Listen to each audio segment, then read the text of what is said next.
one of the things that I'm thinking a lot about right now, especially as I'm trying to roll out some new products, is this, and it's interesting because maybe other people experience this too. And I certainly experience a little bit of imposter syndrome in my early 20s and just getting started. And now as a business owner, I'm always thinking about have people on my team, like what's growth look like and how do I continue to create value for my clients? And I'm getting ready to like roll out some new products. And have to tell you, some of those feelings are creeping back where I'm just like, oh my gosh, what am I doing? Is this the right thing to do? And, Stay away, bad this is feelings.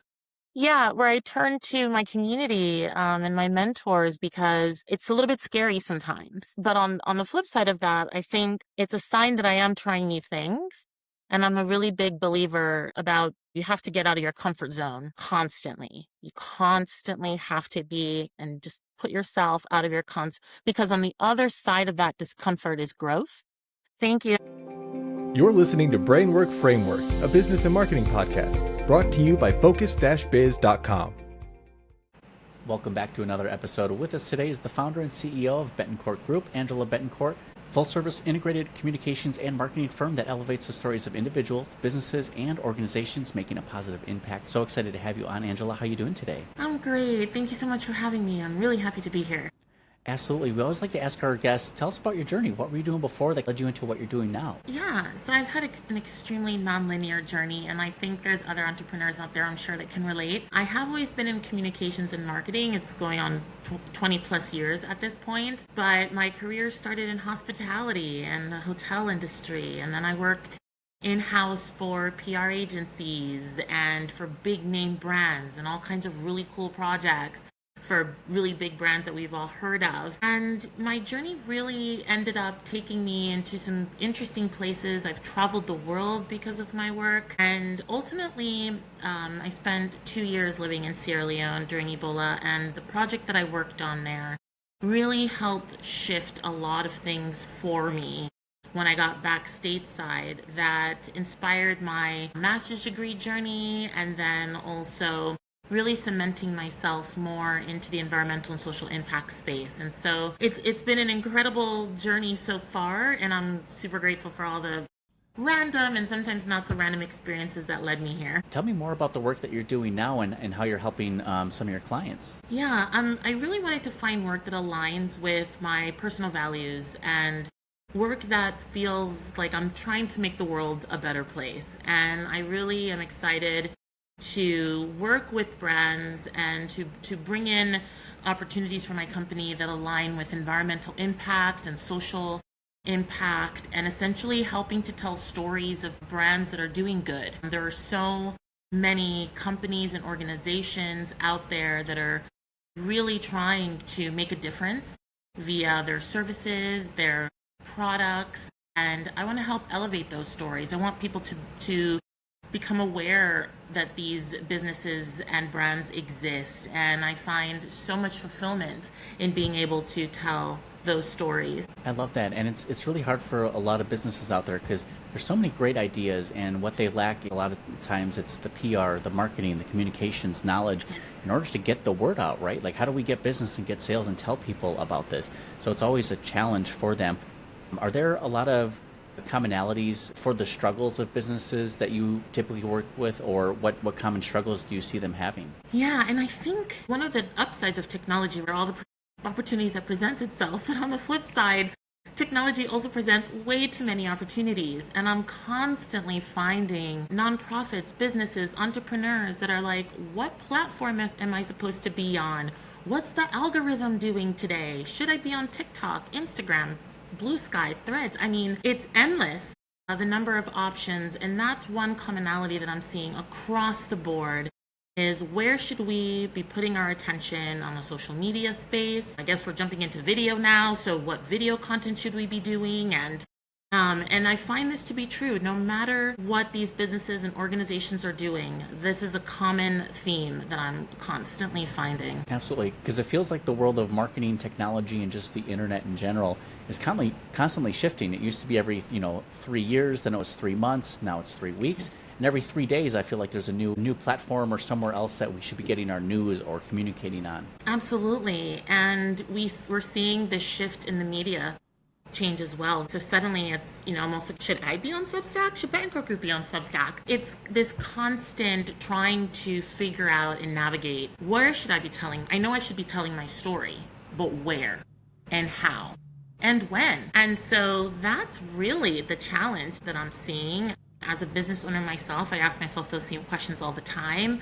I feel this big sense of responsibility to be up to date with all of the platforms because people come to me with these questions. And so I'm constantly researching and learning, and I'm on all the platforms trying it out and figuring out what works and what's what. And so, yeah, it's very interesting times right now where technology's great, but the number of options it gives us also a lot of challenges. Absolutely. Speaking of challenges, there's also opportunities that come with that. And I feel like now the opportunity now, I feel like more people are more connected yet divided. Like people are looking for change and they want to have impact, and they're working with their local community, and a lot of them are having similar issues and problems. How do we put that together to create impact and change? Does it start at the community level? Is it more at the business level? How do we make a better future for all of us that works together? Absolutely. And to your point, that is one of the good things about technology and all of these different platforms is that sense of community. And I'm hearing this constantly. I've always been a big fan of finding your tribe, building your community, engaging your community. Who are the people that you're in service of, right? Who are you trying to help, and what problems are you trying to solve with your business? And so these platforms help you align and find the people that are also out there trying to address the same challenges. I'm very fortunate and grateful to be able to do a lot of ocean advocacy work. And I just tapped into this incredible global community of people that are passionate about ocean conservation. And I'm finding them on multiple platforms. And I'm learning about where they're telling their stories and how they're bringing people together to address critical things, whether it's through a webinar, or I'm seeing a lot of videos now with people talking about these challenges and inviting people in the community to be part of what they're trying to do. And that's wonderful to see. So, yes, there are so many platforms, but also there are so many opportunities to connect, and there's a lot of opportunity for creative storytelling, which I love, right? You can do video, you can send newsletters, you can really meet people where they are. And that's really key, I think, to drive change and to create that sense of community, is to identify where the attention is for a lot of the people you're trying to reach, and also creating that kind of content that brings them together. And in that, there's a world of opportunity. Absolutely. And I think something you mentioned is just the storytelling piece about the way that we communicate. It doesn't come easy to everybody. Everyone's just like, buy our stuff, or here's what I got. And it's like, how do we put the pieces and like get the end result? Like we're trying to get a message across, but who's going to care? Why would they care?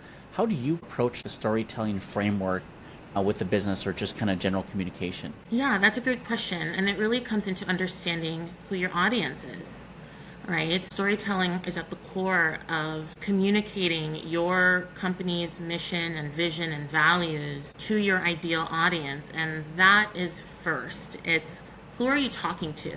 Who are you trying to communicate with? Once you know that, then it's much easier to identify the platforms and the formats that are best going to meet that audience. I also want to say that in addition to knowing your audience, you need to respect and value your audience, because at the end of the day, your customers and the people that are watching your content are the ones that are helping to make possible what it is that you do.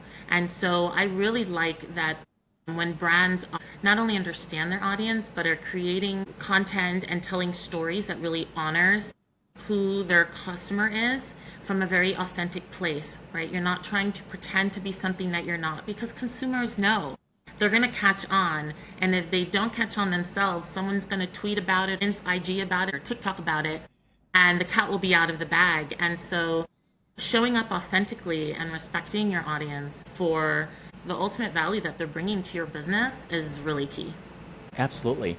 And with your experience, like just taking in all the new channels and legacy channels, all these different platforms, has there been one or two places that no matter your business or industry or what you have to say or who Is there like a platform that's kind of good for everybody? I really like LinkedIn as this kind of anchor platform outside of your own website, which I think is a must, right? I think all things originate in your own, the media that you own, your website. But outside of that, I really like LinkedIn, and it's been incredible to see the transformations happening on LinkedIn. I'm talking daily, weekly changes on LinkedIn. It's incredible to see, and I think there's always been an anchoring on.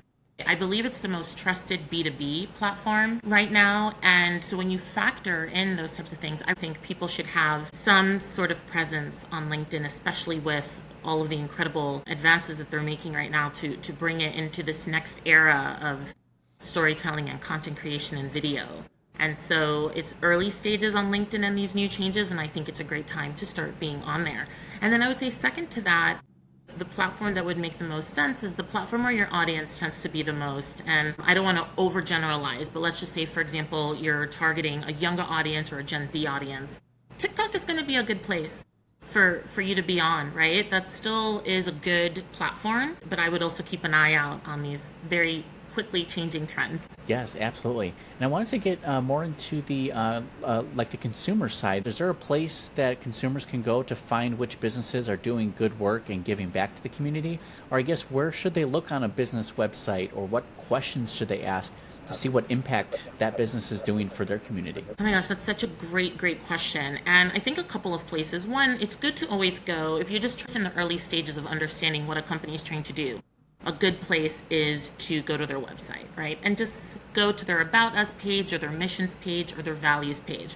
That's a really good kind of starting point. But secondary to that, I would always recommend to check and see what's happening on their socials, what they're posting. Depending on how big the company is, look into those company reports. They're not the most fun to read, but there's a lot of nitty-gritty information with facts and figures that can really show, is this company actually doing all of the things it says it's doing? Are we greenwashing a little bit? What's actually going on? And I find that when a company is doing good, you're going to find people that have been on the receiving end of that good that are going to be vouching for these companies. And that's what you want to look out for, right? If I'm seeing a company that's supposedly doing all of these great things, but there's no one on social media saying, oh my gosh, this company came out to do this tree planting. How amazing. I was there. Here's, the picture of social proof, and you're not finding any of that, right? So I think sus. It sounds a little sus. I don't want to be cynical. I think more companies than not are out there doing a good thing. They've set out to do a good thing, and they're out there doing a really good thing. I think that there are other bigger companies that we've heard of that might not be doing the right thing. And so, I always say there's always kind of that social proof on the internet that you can dig around for, to actually validate if indeed these companies are following through. I like to think of companies that are really big on diversity, but then when you go to their teams page, it's kind of like everyone looks the same. Where's the diversity, right? Is this a new thing? Let's check back in 6 months. Is it diverse now? No? What? Right? So I think in time, things do get revealed. And this is the thing about authenticity. It's really hard to fake it for a long time, because eventually, if you're not being authentic about it, someone's going to catch on. Someone's going to call you out. And we've seen that happen and play out in real time. And so when you're showing up authentically as a brand, as a personal brand, as a business, as a company, and you're showing up authentically, you don't risk these problems. Yes, absolutely. It's much harder to keep up that lie over time, because people will definitely be interested and start digging. And I love what you said. Find the people that the business impacted. Find people who are a testament to the good work that they did, because that is 100% proof. Because it's not uncommon for a large corporation to spend $50 million on a television ad telling you that they donated $1 million. It's like, wow, what impact you could have had you not worried about the perception or the optics of what you were doing and just actually did the work. You could create so many more brand ambassadors and promoters for you if you actually put in the work. Like, spend that $50 million elsewhere, please. Yes, 100%. It's like, oh my gosh, this could have actually had some real impact, right? You're spot on. You are spot on. And people will call that out because people will see that for what it's worth. Absolutely. And I think now more than ever, I think there's a big shift. There's a movement going on where people are realizing no one's coming to help me. We have to do this for ourselves. And we as a community need to come together and make something happen. I feel that's being evident throughout businesses that they choose to support, events that they choose to go to, where they're voting with their dollars or how they vote, or just in general, like how do we kind of bring this together as businesses doing good work and the community supporting them and vice versa? Absolutely. Community is everything, and it's going to continue to be more important, not less important, no matter what technology is doing. Community is still going to be one of the most important things for any business, for any brand, to have your cheerleading squad, to have your people that champion you, that believe in what you're trying to do. That is going to be key, and increasingly so with all of this technology that we have. We're really going to see that those building the communities and connecting authentically with others are going to win. Absolutely. Now, for our audience and listeners out there, we always like to provide an opportunity for you to share your social links. Where can people find you and connect with you online? Yeah, so I'm on LinkedIn. You can definitely find me there. You can find me through Angela Betancourt. I think it's like Angela Betancourt 1 or something, but you'll see my picture. I have a scuba diving banner across the top, which is quite fun. So if you see other Angela Betancourts, look for the scuba diving photo so that you can find me there. You can go to groupbetancourt.com and email me there as well. That's a good way to reach me. Really working on Betancourt Group Instagram, pushing that a little bit more and putting some video content on there because, video. So that's Instagram at the Betancourt Group is another great place. That is fantastic. And we'll have all the links available down in the show notes and the description for everyone to get connected. We have a few more questions, Angela, if you have the time. Wanted to ask you more about what your 2025 is looking like. At the time of recording here, it's June, so we're about halfway through.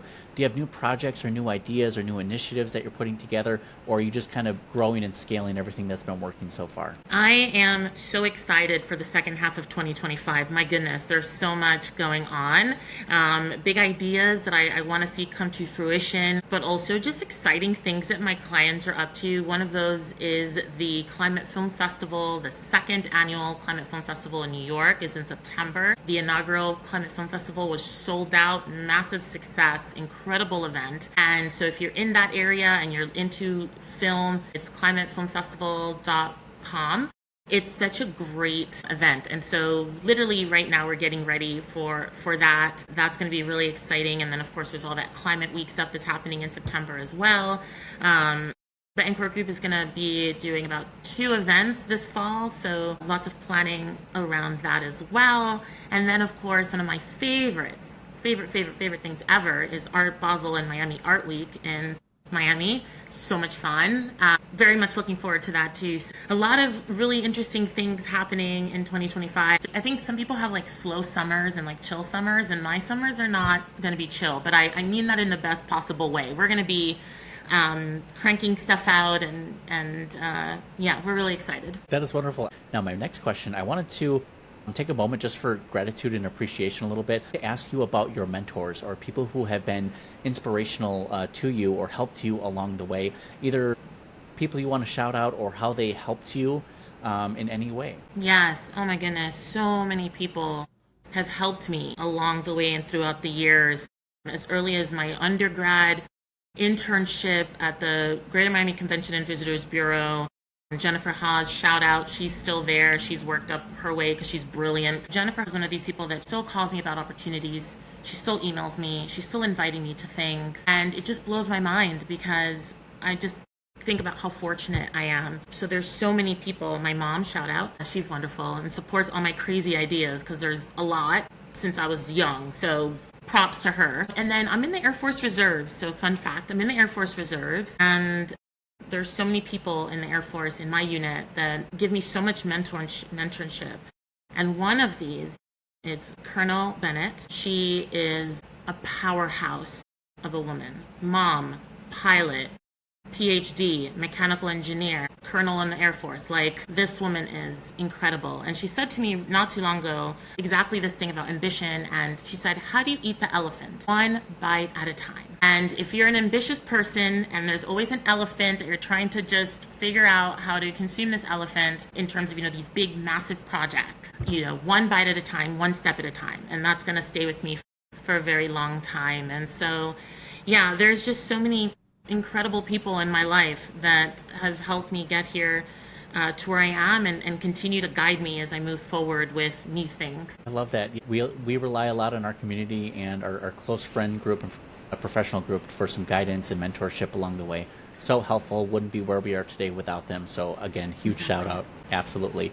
I want to ask, you have the floor for another couple minutes. Is there anything we haven't talked about or mentioned yet that you'd like to share on whether a piece of advice you might give to yourself or to other entrepreneurs or business owners out there? Yeah, I appreciate that. I think one of the things that I'm thinking a lot about right now, especially as I'm trying to roll out some new products, is this, and it's interesting because maybe other people experience this too, and I certainly experienced a little bit of imposter syndrome in my early 20s and just getting started. And now as a business owner, I'm always thinking about people on my team, like what's growth look like, and how do I continue to create value for my clients? And I'm getting ready to like roll out some new products. And I have to tell you, some of those feelings are creeping back where I'm just like, oh my gosh, what am I doing? Is this the right thing to do? And, this is where I turn to my community and my mentors because it's a little bit scary sometimes. But on the flip side of that, I think it's a sign that I am trying new things. And I'm a really big believer about you have to get out of your comfort zone constantly because on the other side of that discomfort is growth. And so I remember that all of the time. So as I'm going through this process of these kind of new products and services and offerings and things, I have to remember that on the other side of this is because it's brand new things I've never tried before. And I'm, looking up to people that have done this and they do this in their sleep and they do it so effortlessly and brilliantly and beautifully. And I think about the growth that's going to be on the other side of this discomfort of trying to do something really brand new. And so just a reminder to anyone listening that it's normal, I think, and it's a good sign if you're a little bit nervous, if you have those butterflies in your stomach, if you're questioning like, oh my gosh, is this the right, thing? But if there's still excitement and joy in it, then I say 100% yes. I say keep going. I'm saying this to myself, but I'm also saying it to anyone listening that is going through a similar thing. And we have to push ourselves and continue to create new things in the world. Absolutely, Angela. I agree 100%. All great advice here. And same for when I'm working with clients. I say those things to them as much as I mean it for myself as well. The imposter syndrome, just feeling uneasy, the growth pattern. We're making short-term sacrifices for longer-term gains. So yeah, we have to tell ourselves that sometimes too. So I love that you shared that. Yeah, we have to remind ourselves because it's a good sign, actually. It means that we're growing, evolving, we're challenging ourselves. We're in the pursuit of something awesome, and that is everything. I think that's extremely important.